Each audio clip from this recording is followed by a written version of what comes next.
sucessão familiar é um tema polêmico? Sempre foi. Foi e será polêmico. Continuará sendo, né? Continuará sendo. Acho que é importante a gente costurar esse tema começando do começo, né? Você já notou o quanto que é difícil? Vamos falar no esporte. O quanto que deve ser esperado do filho de um grande atleta?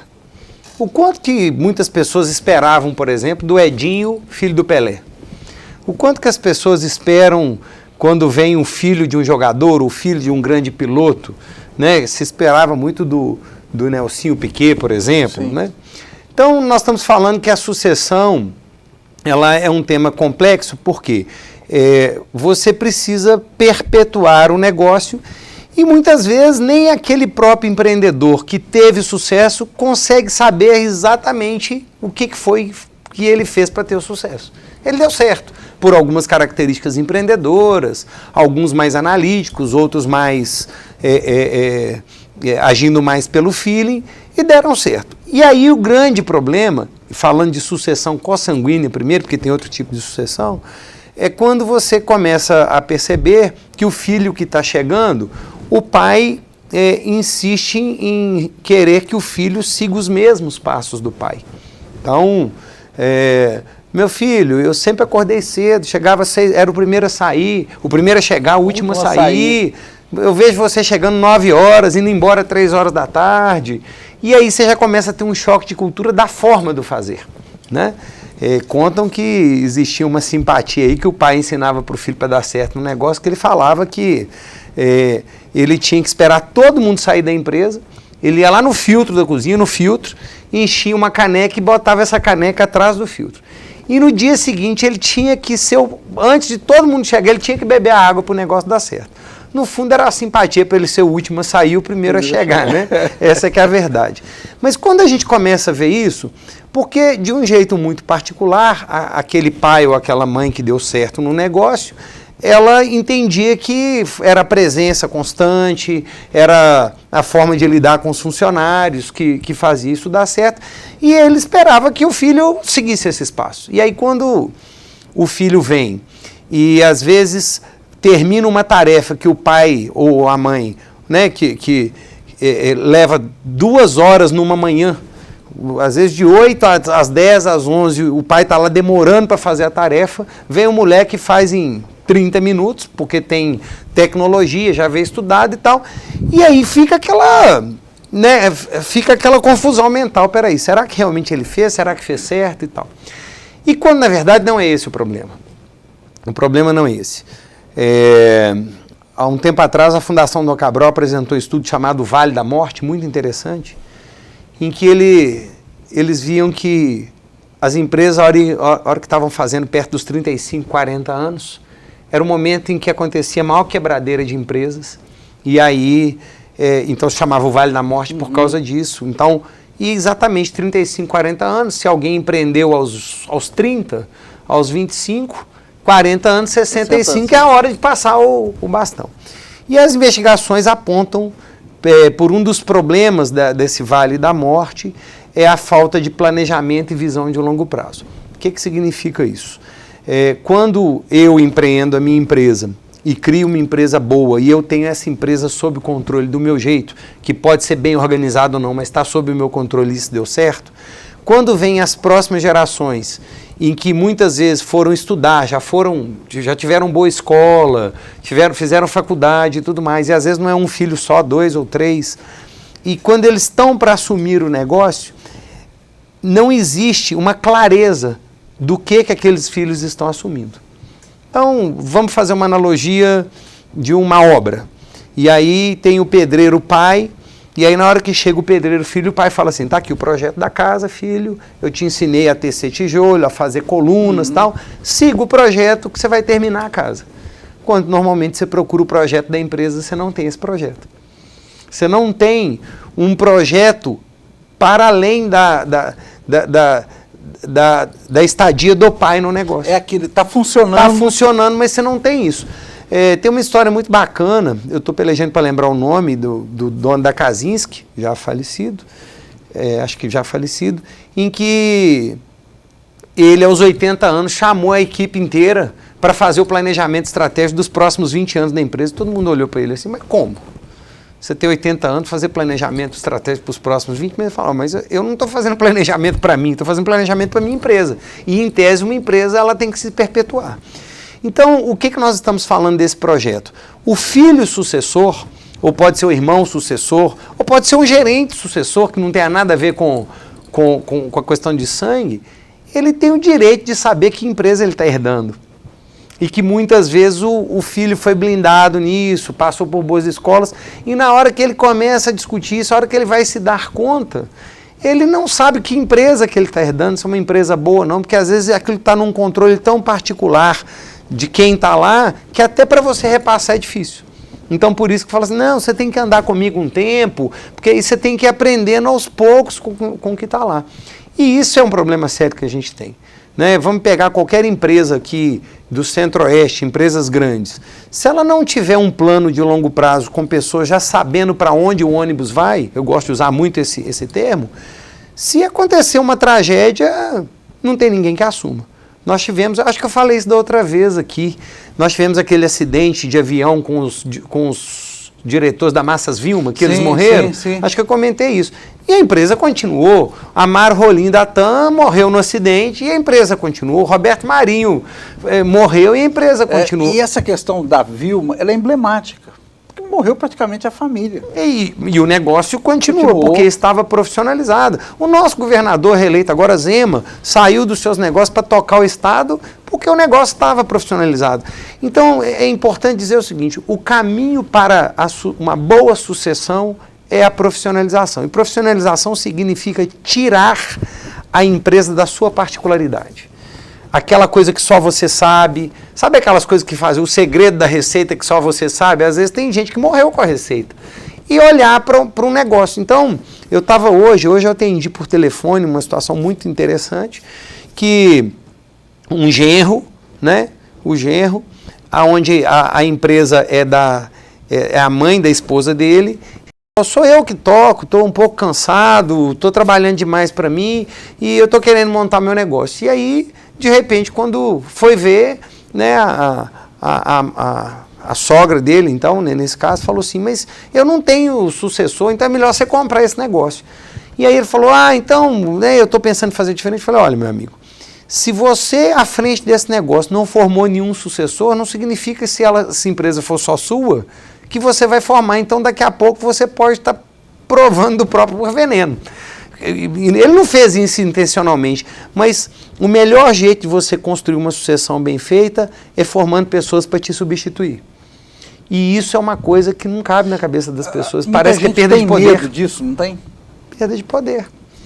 Então, na hora que você pensa nisso, vamos lembrar das empresas divinopolitanas que estão aí há mais de 40, 50 anos, você pode enxergar traços de que essas pessoas prepararam essas empresas. E eu vou te falar, o Marcos Fábio não é daqui. Quantos anos? 22 anos. 22 anos. O Rominho Duarte, que está ali, vai participar daqui a pouco, é mais antigo aqui em Divinópolis. E vai lembrar de empresas aqui em Divinópolis que naquela época a gente achava que eram empresas que estavam estabelecidas plenamente. Blindadas, vamos chamar assim. Acabaram. E eram todas... Aí, eu vou citar algumas aqui, elas não existem mais, saudosas empresas, são situações de mercado, mas Mobiliadora Estilo, Mobiliadora Central, citar duas aqui rapidamente. Slap. Que enquanto divinopolitanos que estão nos assistindo agora deve ter a lembrança de tomar o sorvete então, na empresas que... Né? E é interessante isso, porque às vezes nem sempre uma empresa quando desaparece é porque ela quebrou. Sim. Que isso fique muito claro. Eu estou cansado de ver pessoas falando literalmente essa frase. Já formei meus filhos, tem até uma visão preconceituosa, né? Formei meu menino e minha filha já casou. Porque como se fosse assim, né? Minha filha casou já... Mas, tipo, formei meus filhos, minha filha casou, não sei o quê. Agora eu já posso fechar. Quer dizer, aquele negócio parece que só estava esperando formar os filhos para poder fechar as portas, sabe? Aquela coisa assim. E às vezes o fechamento é intencional, porque realmente não se formou ninguém. E tem uma cultura que vem muito da pequena empresa, Evandro, que as pessoas ainda não acordaram para isso. às vezes as pessoas preferem fechar um negócio tradicional porque não tem sucessor do que vender esse negócio. Porque ele pode apurar um bom dinheiro vendendo, mas sabe por que não dá conta de vender? Porque não está organizado, não está planejado. A empresa só existe enquanto eu existir. Se eu sair de lá, então se eu vender, eu tenho que continuar trabalhando nessa empresa para explicar para as pessoas como é que era o meu jeito particular de fazer. Então você, às vezes, tem um patrimônio que poderia ser vendido apurando até milhões, mas você não dá conta de vender porque você moldou ela tanto ao seu jeito que só você dá conta de tocar. Eu me lembro muito bem quando o Silvio Santos, quando era dono do Banco Pan-Americano, e entrou naquela época que os bancos entraram numa crise e tal, e o Silvio Santos falou que se fosse o caso venderia tudo, inclusive o SBT, para honrar com as juízes, e logo depois acho que foi a Caixa que comprou o Banco Pan-Americano. Mas na época que ele cogitou a ideia de vender o SBT, a primeira pergunta: quanto vale o SBT? Com ou sem o Silvio Santos? Exatamente. Porque está tão preso nele, tão atrelado a ele, que... E agora não, ele tem vindo colocando os filhos dele. Então é importante a gente entender que essa questão de sucessão tem a ver com planejamento de longo prazo. O exemplo do pedreiro que saiu e deixou o projeto e o outro pedreiro assumiu a obra porque o projeto estava claro. Agora tem um outro ponto na empresa familiar, que são as relações, as brigas. E aí vamos desmistificar uma coisa, também já tive a oportunidade de falar isso, mas às vezes temos novos telespectadores. Empresa familiar não é aquela empresa que tem gente da família trabalhando. A minha empresa não tem ninguém da minha família trabalhando e ela é familiar. Por quê? Porque as decisões da minha empresa estão na minha mão, que é influenciado pela minha família. Não está na Bolsa de Valores. Não está na Bolsa de Valores. Não, mas tem empresa que está na Bolsa e é familiar. Por quê? Porque, embora esteja na Bolsa, o controle acionário está na mão de uma família. Então, por exemplo, nós temos casos aí de montadoras, empresas famosas aí de aço, que são familiares e que têm decisões familiares, viram cabide de emprego para gente da família e por aí afora, porque detém o controle acionário. Porque quando uma família detém o controle de uma empresa, o controle acionário, nem sempre as decisões são técnicas. Vou te dar um exemplo simples, né? Tem um determinado supermercado da nossa região em que tem um determinado produto de uma empresa que eu trabalho, que é de alimentos, que não entra naquele supermercado, porque tem alguém da família que faz o mesmo produto e ele está blindando. Só que a empresa que eu trabalho, o produto é líder de mercado, é um produto muito bem aceito, mas não entra naquele supermercado em particular, porque alguém da família ali produz o mesmo produto. Então, quer dizer, o mercado inteiro comprando esse produto, gostando, e não entra ali porque eu estou blindando alguém da minha família. Isso é uma decisão familiar. Agora, quanto que essa empresa não está perdendo de faturamento ou de venda por causa disso? Mas são as decisões. Se isso fosse uma empresa de acionista não quer saber disso, não. Nós temos aqui em Divinópolis a Renner. Eu fiz uma palestra há muitos anos atrás, uns 6, 7 anos atrás, na FIENC, para o pessoal da CDL, e falei, tá lá no plano, porque é empresa de SA, capital aberto, tá lá no plano, o balanço é aberto, tá lá no plano. A Renner vai abrir 250 lojas no país e Divinópolis está no radar, não deu outra, tá aí. Empresa de capital pulverizado. Agora, às vezes você tem SA, que é capital, a família com controle acionário. Mas aí deixa eu falar das relações que são importantes. Por exemplo, isso são casos que eu tenho para contar, de converso. Aí um cuida do financeiro, o outro cuida do comercial. Os casos famosos aqui. E eles não conversam. Aí formam os feudos. Aí a turma, imagina que nós dois somos irmãos e não conversamos. Aí tem a turma do Evandro e tem a turma do Marcos Fábio. Aí ficam as panelinhas, os feudos, os times, né? E tem um CNPJ sofrendo, às vezes não está crescendo por essa coisa, por causa desse feudo. Por quê? Porque não consegue ter uma visão clara de longo prazo. Eu agora estou numa empresa aqui próxima, que eu fui contratado para fazer avaliação de empresa, porque os irmãos estão brigando e não estão conversando, é para fazer avaliação, para separar. E eu a todo momento, gente, a empresa precisa de vocês dois, você é bom nisso, você é bom naquilo. Você não precisa de tomar café na casa do seu irmão todo dia. Vamos fazer esse negócio dar certo. Mas é porque tem algumas coisas que são assim, né? Igual no cooperativismo, a gente fala que para cooperar você não precisa de amar. Né?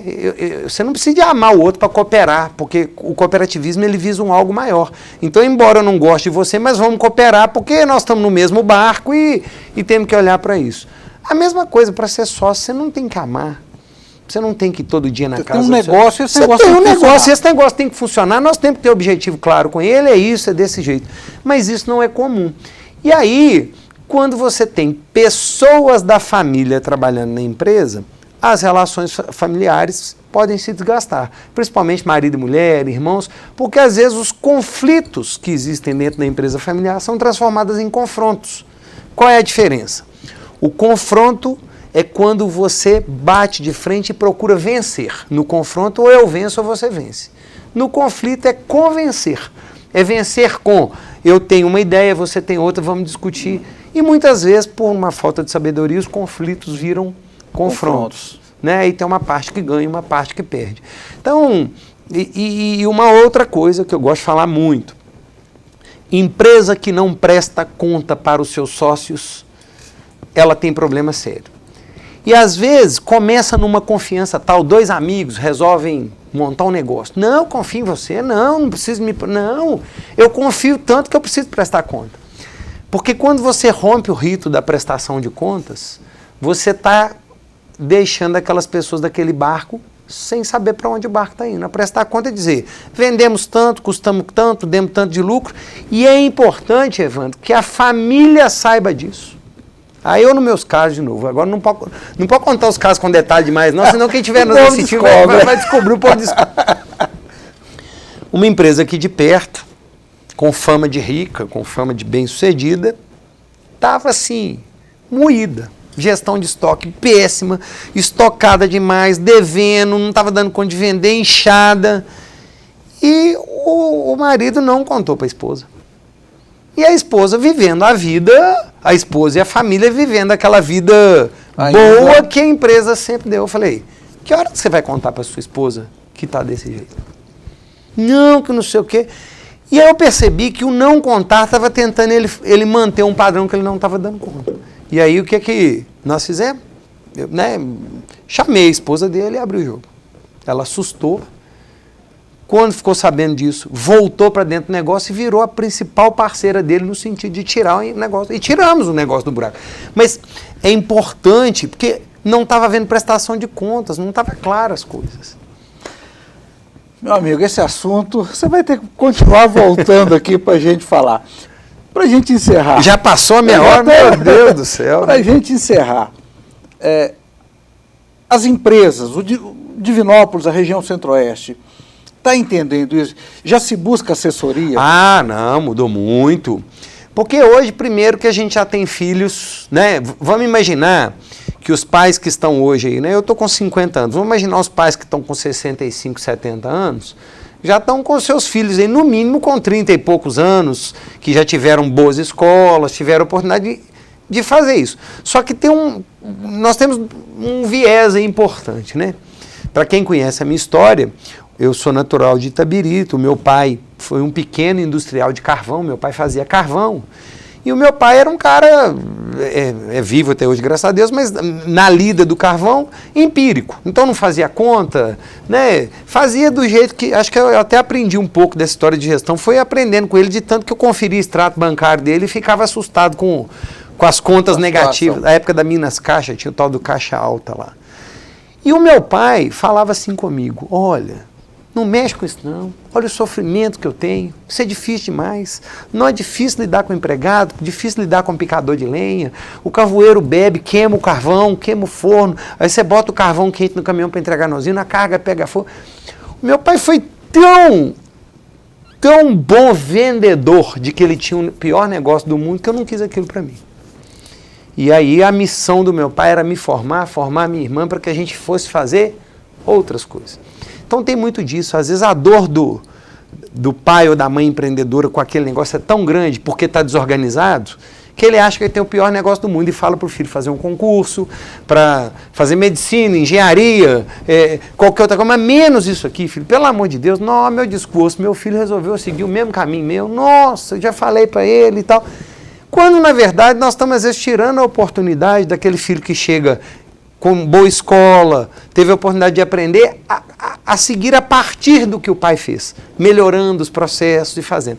Então eu tenho até um artigo que eu escrevi que é como vendemos a empresa para os nossos filhos. Porque você não tem nem que demonizar, nem tem que também forçar a pessoa a contar. Mas tem uma coisa, para encerrar no nosso tempo, que eu falo da memória afetiva, que é muito mais importante do que você diz. Às vezes você está falando que você tem o pior negócio do mundo, mas a sua casa é boa, você tem uma vida confortável, e o seu filho está vendo aqui e fala, não, mas eu vejo que é bom.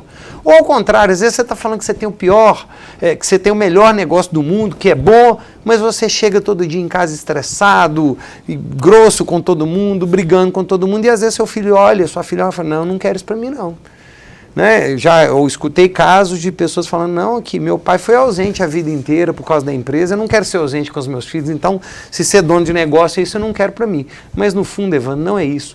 É porque às vezes as pessoas têm um negócio doente e às vezes as pessoas acham que é isso mesmo, que é aquele sofrimento, que não tem tempo para nada, que não pode tirar férias, e isso não é verdade. Você pode ser feliz sendo dono de empresa e você pode construir boas coisas, além de ajudar muita gente, porque o melhor jeito que eu conheço de ajudar as pessoas é dando emprego, e as empresas que desenvolvem tecnologia, inovam alguma coisa, estão ajudando muita gente, ajudam inventando um negócio diferente, melhorando a vida das pessoas. Outro dia eu estava vendo uma reportagem sobre uma tecnologia nova de fazer casas que está baixando em 40% o custo. Olha o quanto que vai ajudar as pessoas que não têm casa própria. Então eu vejo que no mundo corporativo é um excelente ambiente para fazer o bem, cara.